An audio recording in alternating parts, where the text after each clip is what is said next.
Cambridge Muslim College, training the next generation of Muslim thinkers.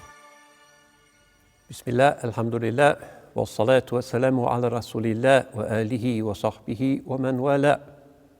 Entering the space of the fasting month puts us into a very different cognitive frame. We need change just as we need continuity. If life was nothing but stasis and routine, we'd hardly be human. It's those disruptions that bring us to life. But similarly, if life was nothing but disruption, and no stillness and no continuity, the anxiety and agitation would overwhelm us. So our lives are in a sense lived in a balance between the new and the familiar. The Islamic pattern of worship by which heaven seeks to reconnect us to our created biological cosmic selves is a return from linear time to cyclical time. Ancient humanity experienced not the ticking of a clock, but rather the rising, the setting of the sun, the phases of the moon. And the human biorhythms, male as well as female, are linked very closely to these diurnal, circadian and monthly rhythms. We are engaged with the created world. Modernity takes us away from that, snatches us, as it were, from the womb, which is our real identity, and plunges us into an unfamiliar, dry, in many ways threatening space. Religion, however, is about reconnecting mind, body and spirit, and producing a holistic, balanced human being. This is the mizan, which is to be there in the horizon of the soul as well as in the horizon of the outside world. So human beings are a kind of microcosm of the larger created existence. The larger created existence is in a sense a sign of what we are. The one is the matrix of the other and its purpose. So when we enter a sacred space, we move away from linear time, the ultimately artificial, human-inspired ticking of the clock, and move into cyclical time, sacred time. That is, in a sense, a measure of a sacred space, to the extent that it reminds us of what time really is, subjective but divine, and linked to the reality of the movement of the sun and the moon. It is a sacred space. So in a traditional mosque, one, as it were, sits down, and whether or not there is a clock present, one notices the movement of the sun through the windows. One notices that the prayer times are determined by the rolling of the planet beneath our feet. One notices that the months are determined not by the random conventions of the Emperor Julius Caesar, but rather by something that is intrinsic in the creation itself. Husban, والشمس والقمر بحسبان. The sun and the moon are there for reckoning. And also, the solar and the moon are there لِتَعْلَمُوا عَدَدَ السِّنِينَ وَالْحِسَابِ, so that you might know the number of the years and calculation. So when we enter one of these lunar months, and we do so most emphatically when the Hilal is sighted and Ramadan comes upon us, we are much more acutely aware of this aspect of our dependence upon the cosmic matrix, of our naturalness. We're taken away from the artificial haste of modernity and pitched into a space where the sun and the moon still determine our metabolism and our activities and the form of our life in the way that they did for primordial man. 99% of the history of our species we have lived as part of nature. Modernity has taken us out of that with various psychic and environmental consequences. Religion is there to put us back into it without making us complete outsiders. So Ramadan is a reminder of that gift. Ramadan is when we notice the phases of the moon. Ramadan is when we notice the rising and the setting of the sun as prehistoric man did, and hence there is a certain healing because we are reconnected to that form of life, which is a biological form, which is our true nature. So fasting is a spiritual healing as well as the physical healing, the shifa, Sumu tasihhu, fast, be healthy, is the commandment that is not just about the intermittent fasting that medical science now agrees is part of what we are and part of what is good for us. Prehistoric man didn't snack all day, but had occasional large meals and then went hungry and thirsty for an extended period while he was looking for the next waterhole. Our metabolism is not adjusted for modern life, where there is always a coffee machine at hand and another snack bar. No, we're designed to be cyclically hungry and sated. And Ramadan connects us to that through intermittent fasting and reawakens something that is natural in our metabolism. So physically healthy, for sure, but also spiritually healthy in this deeper sense of reconnecting us to the Fitrah. But there is another dimension to this, which is that when we are connected to Fitrah, our awareness of the world becomes sharper. We notice things better. Why? Because we're not distracted by thoughts of the next snack.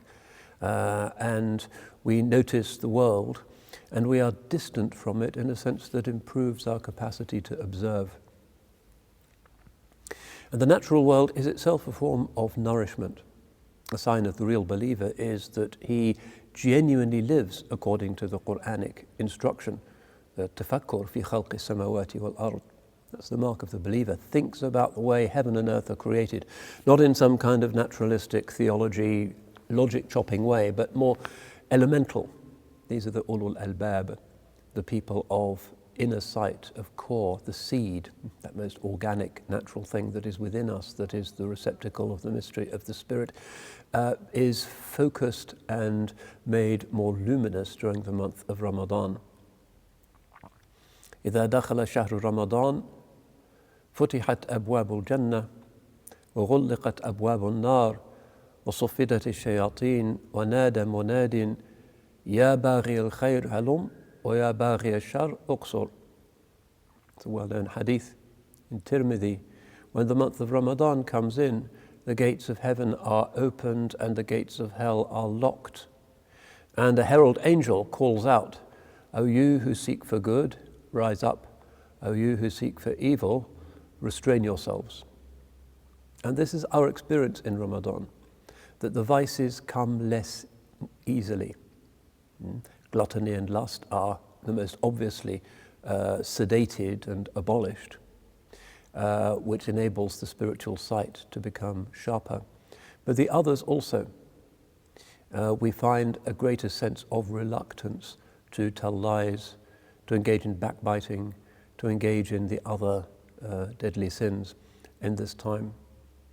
And some of the great ulama of the early period of this ummah used to say that to break one of those commandments is also to break the fast. Sufyan al-Thawri, rahmatullahi alayh, one of the great imams of the Tabi'een, used to say, and this was really part of his fiqh, al-ghiba tufsidu siyam. Backbiting breaks your fast. In other words, if you're sitting around and looking at your clock and waiting for the sun to go down and you're gossiping about somebody, you've already broken your fast. That was his position. Now that's too shadid, too harsh. Religion is merciful, and Allah subhanahu wa ta'ala overlooks formally these things, but still there is an inward breach of courtesy with the Creator in this sacred time when things happen, come from our tongues in particular, that are inappropriate to somebody who is in the quasi-angelic state of maintaining the fast. So what we find is that in this time of greater focus, of greater spiritual attentiveness, nowadays you might say mindfulness, we have this possibility of using the senses in a purer way. It's often the case that when distractions are removed, we become more in the space. We're more aware not only of time, but of place, and our focus on nature can be improved. And also, because nature is something that is not egotistic, it's the pure creation of God, and contemplating it uplifts us and ennobles us, and this is a Quranic mandate, and the believer always longs to get away from the smoky city with all of the drug dealers and the capitalistic competition, and into virgin nature. That's a sign of the sincerity of one's belief. That when you are surrounded by nature, and nature speaks to you with its lisan al-hal.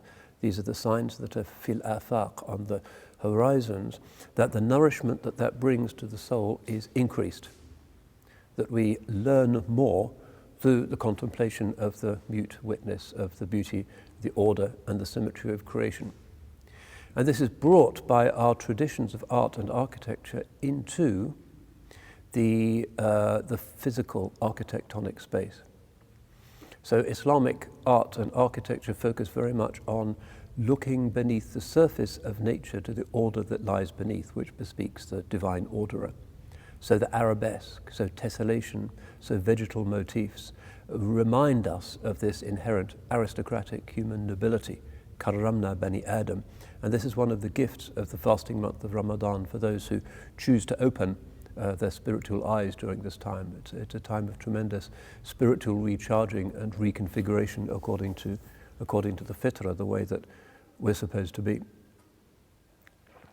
And then when this happens, we find the divine presence and the unique aspect of fasting amongst all of the different forms of ta'at, obedience that we have, is that there is a particular aspect of fasting that connects us directly to the divine.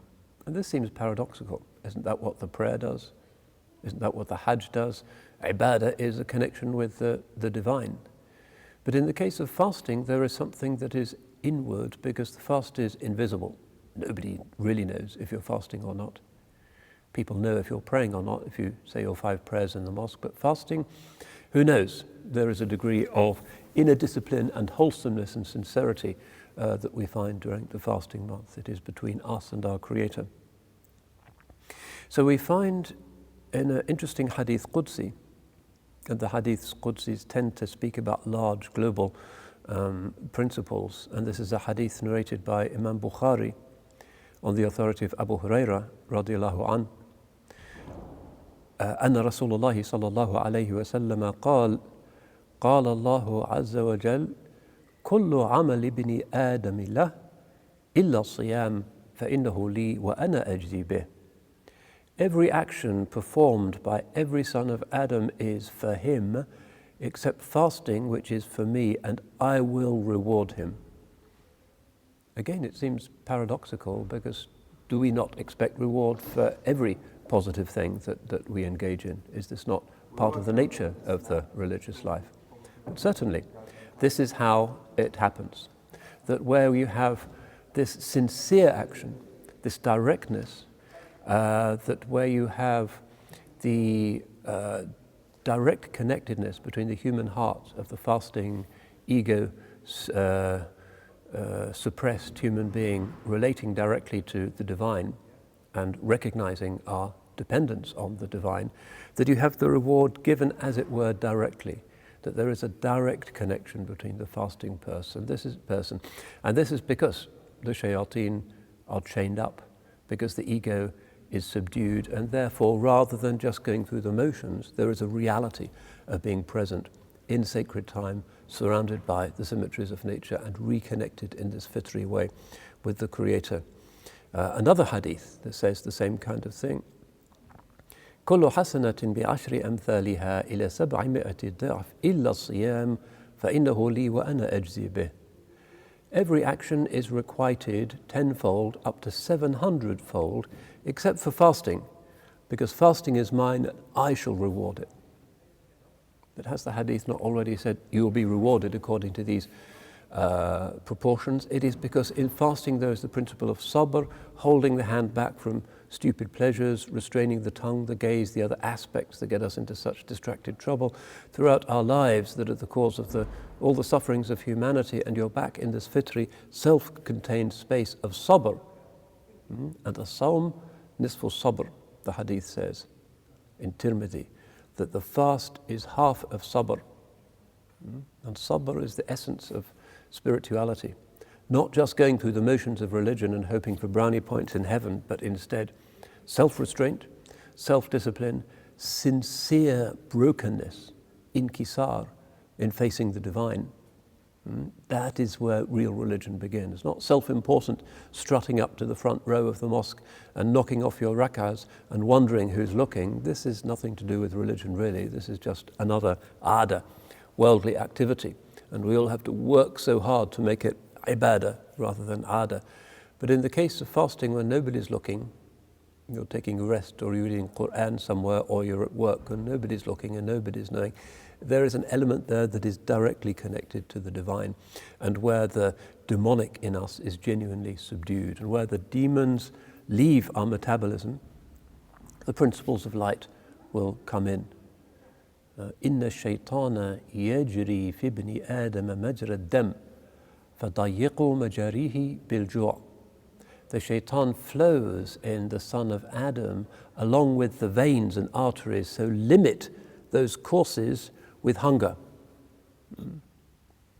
If we're full and we have a sugar rush, the emotions come more easily. When we're broken with hunger, there is the possibility of humility, which is the basis of the religious life, because to puff yourself up before the divine is the end of your religious life and your pretension to be a Muslim. Humility is the essence of everything.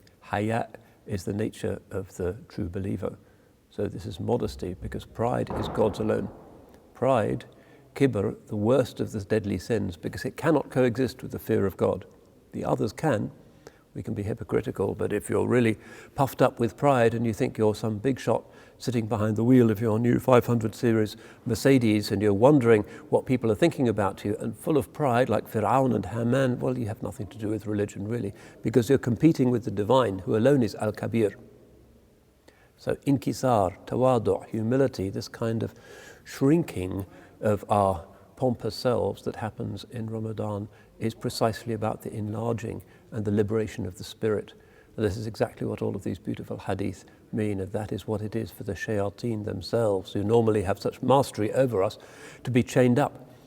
But the hadith says, stand up. The reward is not some kind of automatic reflex. Stand up, make use of this time. Allah has given you these beautiful ibadahs and this context, this space in which to purify yourself and address Him.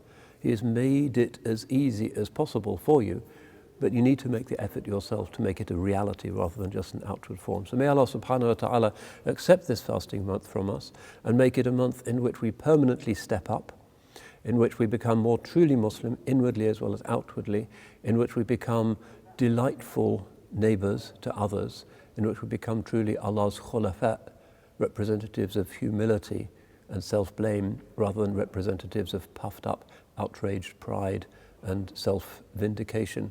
Ameen ya Rabbil Alameen. Barakallahu fikum wal afu minkum. Wassalamu alaikum wa rahmatullahi wa barakatuh. Cambridge Muslim College, training the next generation of Muslim thinkers.